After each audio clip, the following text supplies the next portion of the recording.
Yo yo yo, salut les turfeuses, salut les turfeurs, bienvenue pour un nouveau pronostic de Benoît Requin. Merci pour vos likes, pour vos commentaires, et n'hésitez pas à vous abonner pour recevoir tous mes pronostics tous les jours et pour accéder à tous mes tickets pour la course du Quintet. Rendez-vous directement dans mon commentaire épinglé.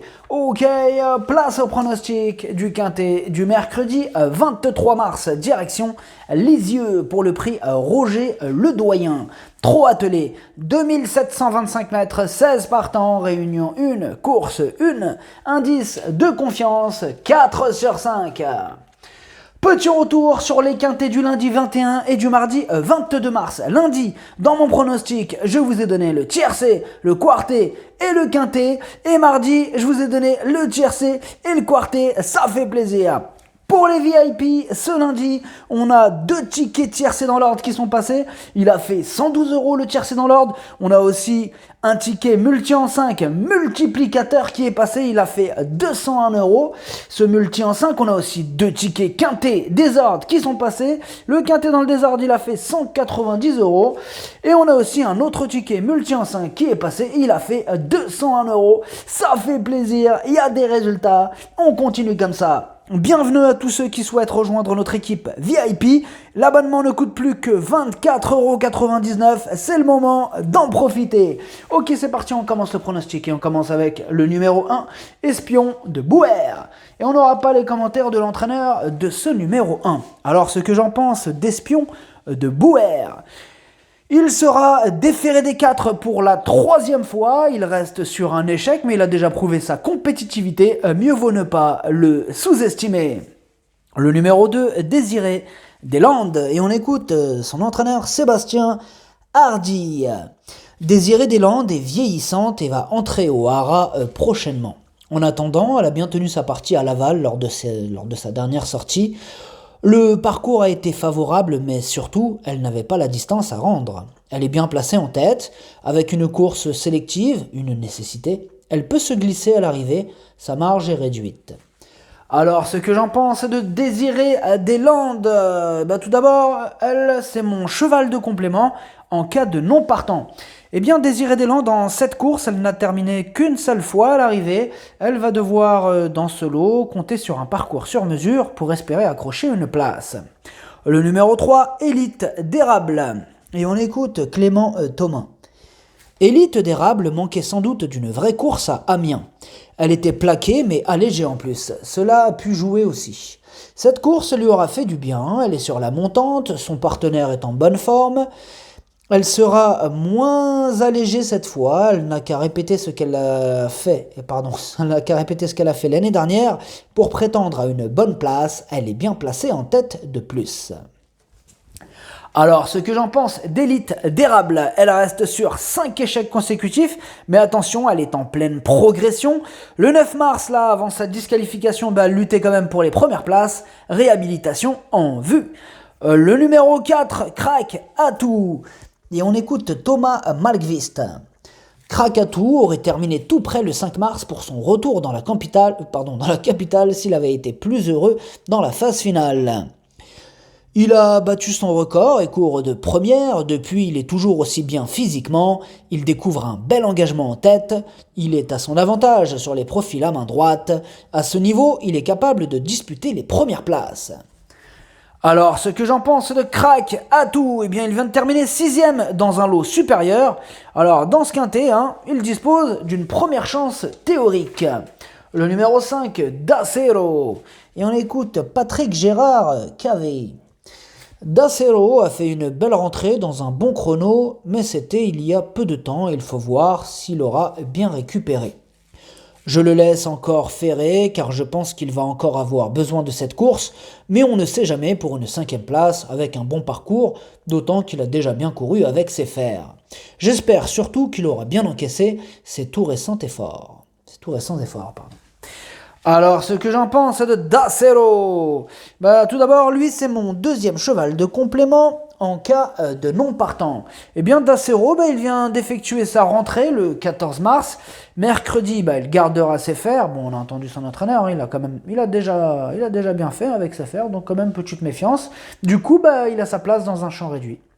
Le numéro 6, Caïman du Citrus. Et on écoute Patrick Terry. Caïman du Citrus n'a surtout pas démérité à Bordeaux face à une opposition redoutable. Il a concédé son avantage initial sur une petite faute initiale. C'était dur de faire mieux ensuite.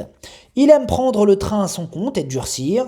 Il est bien placé en tête. Je crains Gaïa d'Ocagne en priorité, mais je ne serais nullement surpris de le voir disputer activement l'arrivée. Alors, ce que j'en pense de Caïman du Citrus. La régularité ne fait pas partie de ses principales qualités, mais il est quand même expérimenté, il est capable de coups d'éclat. Bon, maintenant, avec lui, ça reste quand même tout ou rien. Le numéro 7, Gaïa d'Ocagne, et on écoute Jean-Philippe Raffegeot. Gaïa d'Ocagne bénéficie d'un engagement repéré, idéal à la limite du recul. Se présenter à 1 mois d'intervalle ne la dérange pas. Le programme a voulu qu'elle évolue corde à gauche cet hiver, mais elle a déjà enregistré de bonnes performances à main droite. Tout semble réuni pour qu'elle prenne une part active à l'arrivée, d'autant qu'elle affronte ses aînés. Alors, ce que j'en pense de Gaïa d'Ocagne, elle est en forme, elle a remporté sa dernière course, elle est bien engagée, elle est confirmée à ce niveau, elle s'annonce redoutable. Le numéro 8, Dioline de l'Exlore. Et on écoute Antoine Triolet. Dioline de l'Exlore s'est reposée cet hiver après une très bonne saison dernière. Ce n'est pas une gagneuse, mais elle se montre très régulière. Nous profitons de cet engagement à proximité de l'écurie pour lui donner une course de rentrée après quasiment 5 mois d'absence. Je pense qu'elle n'est pas suffisamment prête pour se mettre en évidence. Pour cette raison, elle restera ferrée. Alors, ce que j'en pense de Dioline de l'Exlore, c'est une rentrée, on ne l'a pas revue depuis le mois d'octobre. Là, elle garde ses chaussures, d'autres candidatures nous apportent de plus solides garanties. Le numéro 9, Girolamo, et on écoute Antoine Lérété. Girolamo n'a pas énormément de courses à sa disposition pour le moment. Je le mets ici, bien qu'il soit plus à l'aise à main gauche. Il rend la distance, va garder ses fers. Ce n'est pas une priorité, il faut déjà qu'il me rassure. Alors, ce que j'en pense de Girolamo, eh bien oui, effectivement, il faut qu'il rassure là, parce qu'il reste quand même sur 11 échecs consécutifs. C'est aussi le moins riche du second échelon. C'est pas très emballant tout ça. Hein. Le numéro 10, Concerto Royal. Et on écoute Jean-Philippe Raffegeot. Oui. Concerto Royal a eu un bon comportement dernièrement à Laval dans une épreuve relevée. Jeudi, sa tâche s'annonce plus compliquée. Je vais le driver et lui laisser ses fers. De plus, il doit rendre 25 mètres. Cette course va lui permettre de peaufiner sa préparation en attendant une épreuve à réclamer le mois prochain. Face à de tels rivaux, il est préférable de l'écarter. Alors, ce que j'en pense de Concerto Royal, lui aussi rend la distance, il est ferré, il enchaîne les échecs, sa tâche s'annonce délicate. Le numéro 11, Favori de Liton, et on écoute Hugues Lévesque. Favori de Liton a eu une roue crevée depuis la mi-ligne d'en face lors de sa dernière sortie. C'est un bon droitier. Ce coup-ci, il restera ferré derrière, mais avec de tout petits alus. Je pense que cela ne va pas changer grand-chose. Avec l'aide d'un bon parcours, il n'est pas hors d'affaire. Alors, ce que j'en pense de Favori de Liton, il redescend de catégorie dans ce lot et même en rendant 25 mètres, il apparaît quand même compétitif. Le numéro 12, Eddy du Pomereux, et on écoute Sylvain Roger. Eddy du Pomereux est venu en 3e épaisseur en montant en dernier lieu. Il n'a pas eu un bon parcours. On lui a redémarré sous le nez et il a mal négocié le dernier tournant, finissant par faire la faute. Il lui faut du rythme pour attendre et venir finir. Il est bien d'état. Il faut rendre 25 mètres, mais si tout se déroule comme souhaité, il devrait bien faire. Alors, ce que j'en pense d'Eddy du Pomereux, lui aussi redescend de catégorie, on lui compte quelques disqualifications, c'est vrai, mais bon, dans l'ensemble, il est plutôt régulier, il peut frapper un grand coup. Le numéro 13, Calimero du Tchol, et on écoute Mathieu Varin. Calimero du Tilleul aurait pu terminer sur le podium s'il avait été un rang plus près dans le Grand National du Trot. On a comme objectif le Grand National de Reims mi-avril. Pour autant, il va faire de son mieux ici et peut même gagner. On va juste venir sur les autres. Alors, ce que j'en pense de Calimero du Tilleul, tout d'abord, c'est lui le 8e de mon pronostic. Eh bien, Calimero du Tilleul, on ne peut pas dire que ce soit un grand modèle de régularité, hein. Mais bon, il est quand même largement dans sa catégorie et il peut poursuivre sur sa bonne lancée.